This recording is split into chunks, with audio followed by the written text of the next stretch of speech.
berlatar di sebuah bengkel mobil yang sudah lama tak beroperasi setelah sang pemilik tewas oleh berandalan.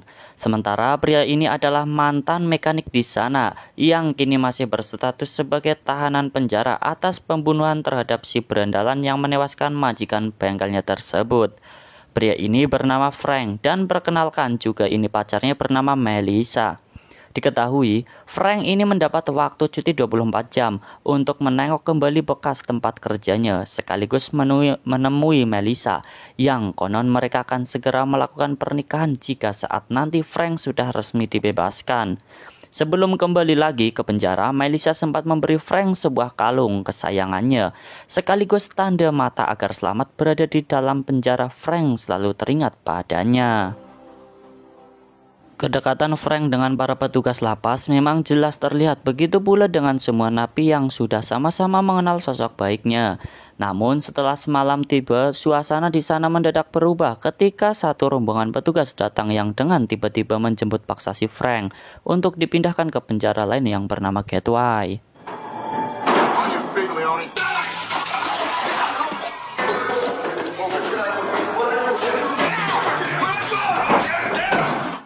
Cerita pun berpindah ke lapas baru tersebut, di mana Frank dibuat terkejut oleh kepala lapas di sana. Sepertinya Frank sudah mengenali dia sebelumnya, yang bernama Trumgol. Sedangkan kapten polisi yang memimpin pada proses penyambutan terhadap Frank tadi yang bernama Meisner. Di samping karakternya yang terkenal keras, Meisner juga ternyata dikenal sebagai petugas yang bertanggung jawab dan jujur dalam menjalankan tugas. Dalam hal ini, ia langsung mengancam Frank untuk tidak berbuat macam-macam jika tak mau berurusan dengannya.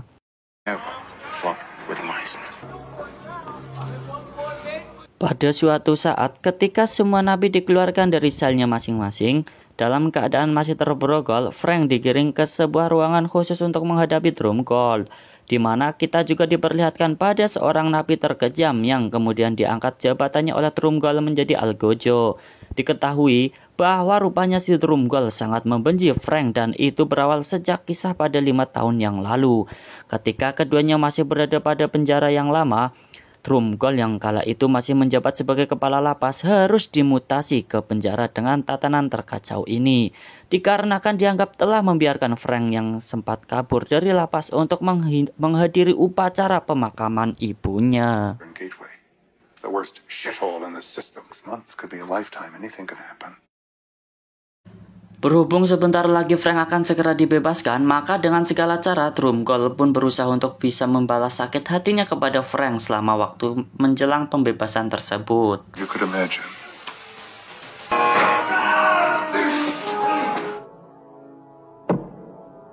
Di hari pertama, Frank memasuki lapangan penjara. Tatapan mata beringas penghuni lapas semua tertuju padanya, terutama satu napi yang merupakan pesuruh dari Trumgol bagian lapangan. Ia bernama Weber.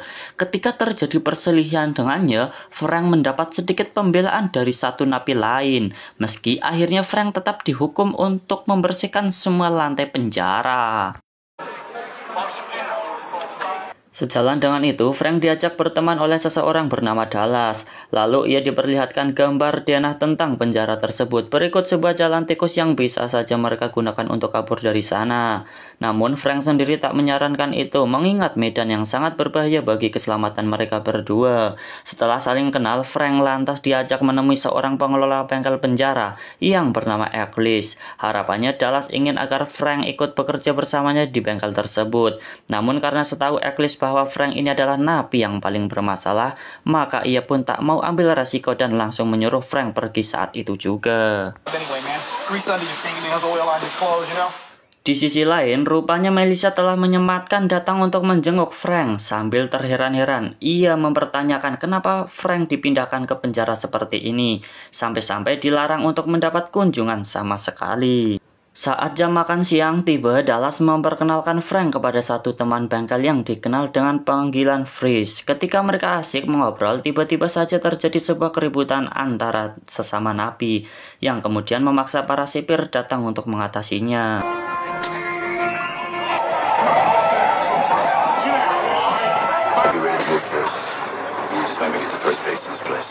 Obrolan keduanya dilanjutkan sambil berlari-lari kecil, namun tiba-tiba Ya, dengan songongnya Weber menantang Frank bermain baseball yang inti semua itu adalah untuk menciptakan sebuah perkelahian yang nantinya akan ada penambahan masa tahanan si Frank itu sendiri. Di sini malah si Verslah terpancing dan membalas ocehan si Weber hingga membuatnya sangat marah. Untuk meredakan situasi tersebut, maka mau tidak mau Frank harus turun ke lapangan untuk mengikuti permainan baseballnya.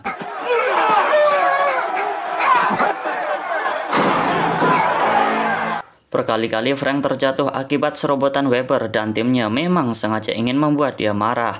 Melihat permainan yang terlihat semakin tak sehat, maka Ecklis pun segera turun gunung untuk membantu perlawanan dan hasilnya tim Weber dapat dikalahkan.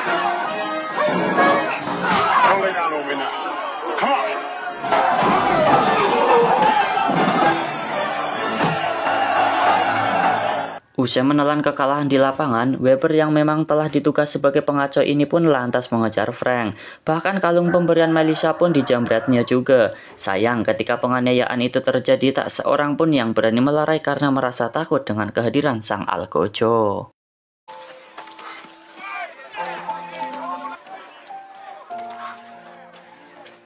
Berawal dari kejadian kemarin, Ecklis jadi berubah simpati kepada Frank dan menerima dia untuk bergabung di bengkelnya. Semenjak itu, Ecklis lebih mengenal sisi baik dari kepribadian Frank sendiri, sehingga kedekatan di antara mereka berdua pun terjalin semakin akrab. Singkatnya, mereka sepakat untuk memperbaiki sebuah mobil antik yang sudah hampir 15 tahun jadi barang rongsokan. Tak sampai berminggu-minggu, mereka berhasil menghidupkan kembali dan semua itu adalah berkat otak cemerlang si Frank, yang diam-diam ternyata seorang mekanik handal.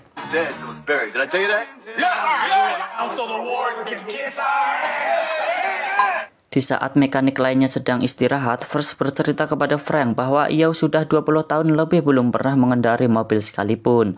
Lalu dengan senang hati, Frank bersedia mengajarkan meski harus sambil mendorong mobilnya supaya tidak mengundang teguran dari penjara.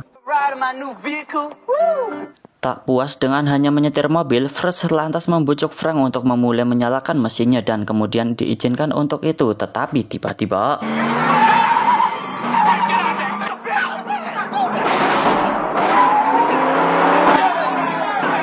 Ya, para penjaga lapas yang akhirnya mengetahui aktivitas mereka langsung menembaki mobil tersebut. Bahkan karena dianggap sebagai biang kerok, sering dijatuhi hukuman isolasi selama 6 minggu. 6 weeks. Selama itu, Frank hampir setiap hari mendapat penyiksaan dari para petugas yang notabene masih orang-orang Tromgul. Kecuali ada satu sipir yang nekat melaporkan perilaku mereka tersebut, sehingga dengan cepat Meisner mengeluarkan Frank dari sana. Before I shine my boots with your face, you fat piece of shit. Setibanya di dalam sel, semula Frank dikejutkan dengan setumpuk surat di mana rupanya surat demi surat ini dikumpulkan si petugas pada setiap kali Melissa datang membawanya. Sebagai perwakilan, dia tak pernah diberi kesempatan untuk bertemu kekasihnya walaupun sedikit pun. 3 minggu menjelang hari kebebasan, Frank kembali ke bengkel. Di sana ia diminta tim yang lain untuk memperbaiki mobilnya lagi. Namun menurut Frank semua itu akan sia-sia karena ujung-ujungnya si Tromgul akan menghancurkannya juga. Sedangkan untuk saat ini Frank hanya ingin fokus melewati masa tahanannya dengan baik. In 3 weeks I'm walking.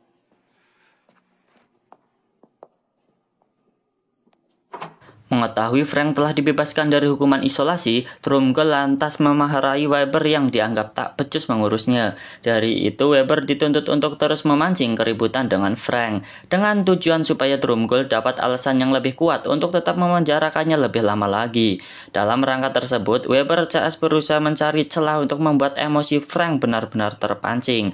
Termasuk salah satu siasatnya adalah dengan memperalat petugas agar menyuruh Fritz untuk membersihkan sebuah ruangan yang jelas-jelas tidak ada kotorannya sama sekali.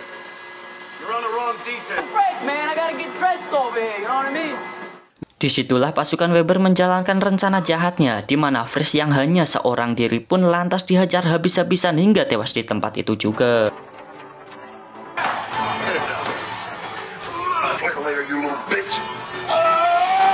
Frank yang datang terlambat menyaksikan kenyataan ini dengan tatapan sedih bercampur amarah, mengingat kedekatannya dengan Fritz yang sudah seperti adiknya sendiri. Lalu diambilnya sebatang besi dan langsung mencari Weber untuk dibunuh sebagai imbalan atas perbuatannya tersebut.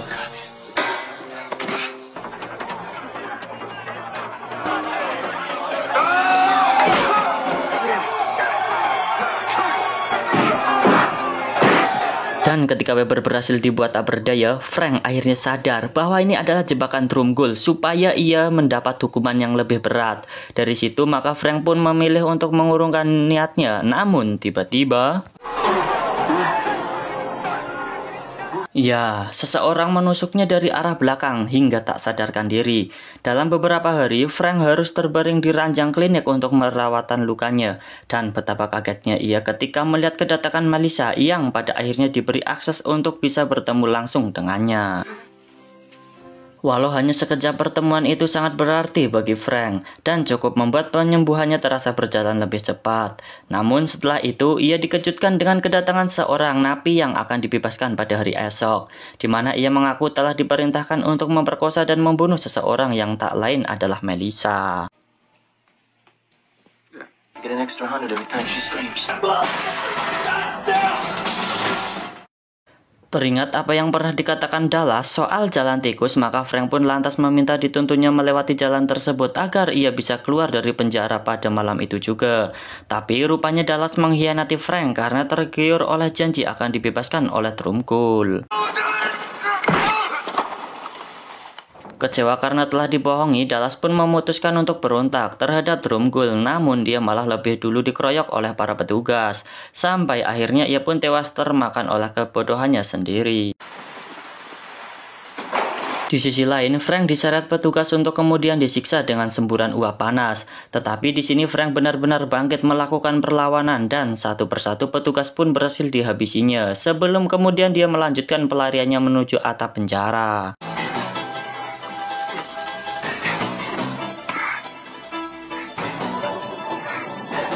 Untuk para petugas yang masih tersisa terus berupaya menangkapnya lagi sampai pada titik di mana mereka benar-benar merasa kewalahan setelah Frank menjadikan mereka tersesat dan kehilangan jejak. Dan ya, secara mengejutkan Frank muncul di belakang Dromgold lalu menyekapnya. Tepat di sebuah ruangan eksekusi yang sebelumnya Frank juga sempat disiksa di ruangan tersebut, di hadapan mata para petugas ia lantas mengikat tangannya pada sebuah tuas saklar di mana jika ada petugas yang berani menembaknya, maka secara otomatis Dromgold akan mati oleh sengatan listriknya. Di saat petugas tetap diam tanpa tindakan apapun, maka di situ Frank mendesak Dromgold agar mengakui bahwa dialah dalang di balik kematian Fritz dan termasuk semua kekacauan lain yang telah terjadi di sana. Karena takut terhadap ancaman, akhirnya Dromgold pun jujur atas semua kebusukannya di hadapan Kapten Meissner. Mr. Meissner. You in hell. Dengan pengakuan tersebut, akhirnya Dromgold ditetapkan sebagai penjahat yang layak mendapat hukuman berat. Sementara itu, Frank masih harus menunggu 3 minggu lagi menjelang hari ia dibebaskan.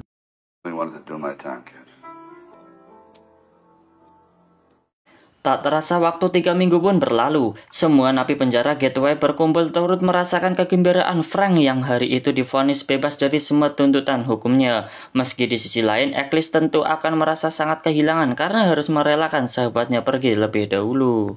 Di penghujung cerita terlihat Frank diantar Kapten Meissner menuju gerbang keluar dan membebaskannya. Film pun tamat.